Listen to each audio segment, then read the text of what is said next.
All right, let's talk about one of my favorite areas of the kitchen, and that's the fridge, because that's where a lot of the food is kept. Before we open it up, one tip for you, fridges and freezers actually work better the more that's in them. Now there is a limit. You want to make sure it's not overstuffed so there can still be air circulation to make sure everything is kept evenly cold.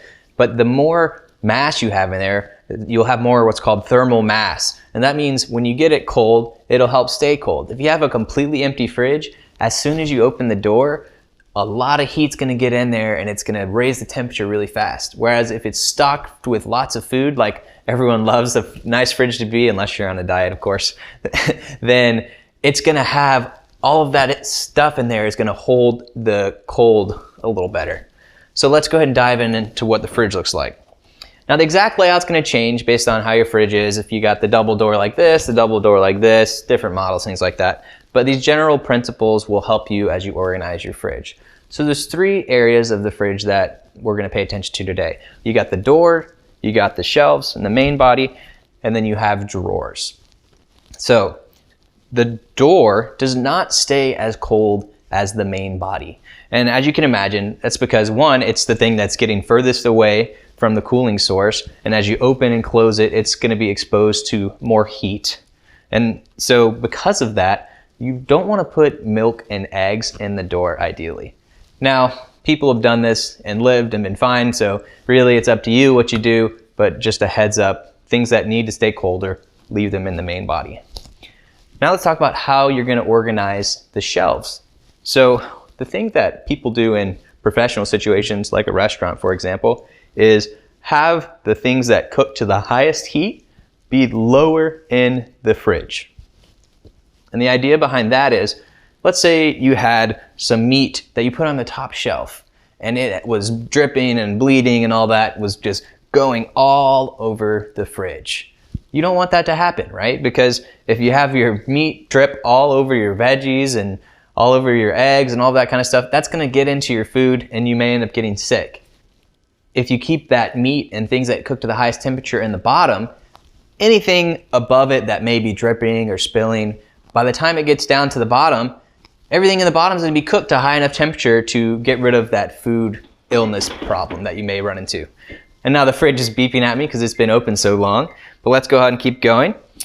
So another thing about your fridge that we recommend is getting some containers. Just like in the drawers, having containers allow you to keep like items together, easily know where things are, easily know where to store things, and all of that's gonna help you make sure you use your food before it goes bad, have good visibility to where it is, and also it'll help you clean things. If something spills in a container, you just have to clean that container versus having to clean the whole fridge. And trust me, I've cleaned a lot of fridges in my days, and it is not fun. So, get some containers, and then let's talk about one other area. So this is the drawers, right? So on one of your drawers, or maybe multiple, you may have what's called a humidity control. As we can see down here, if you can see, there's a little slider here, and it's got holes in it. So if you slide it all the way to the low section, it's gonna let more air in and out of this drawer. And since when things are cooled in the refrigerator, they actually lose humidity, they're less moist, by having this open, you will keep that whole drawer less moist.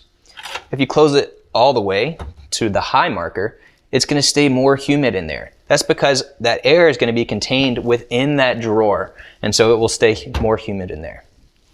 So a rule of thumb to know is rot low, wilt high. And basically what that means is you want to keep things that are going to be more likely to rot in low humidity. So for example, like an apple, you may have seen one of those that's been around for too long, it gets all mushy and gross and rots. That's something you want to keep in the low moisture, low humidity area. On the other end, something leafy like spinach, that's more likely to wilt, and that is something you want to keep in the high humidity, have in a high humidity drawer. So one other thing to keep in mind with produce, some produce produces something called ethylene gas, and then there's other produce that is sensitive to that ethylene gas.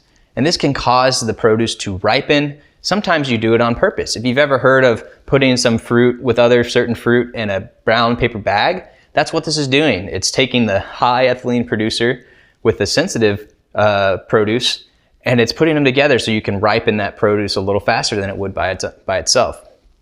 But that's another benefit of the drawers. You can keep the things that are sensitive to ethylene gas in a drawer and have them sealed off so that air is not being exposed to the rest of the ethylene producers that are elsewhere in your fridge.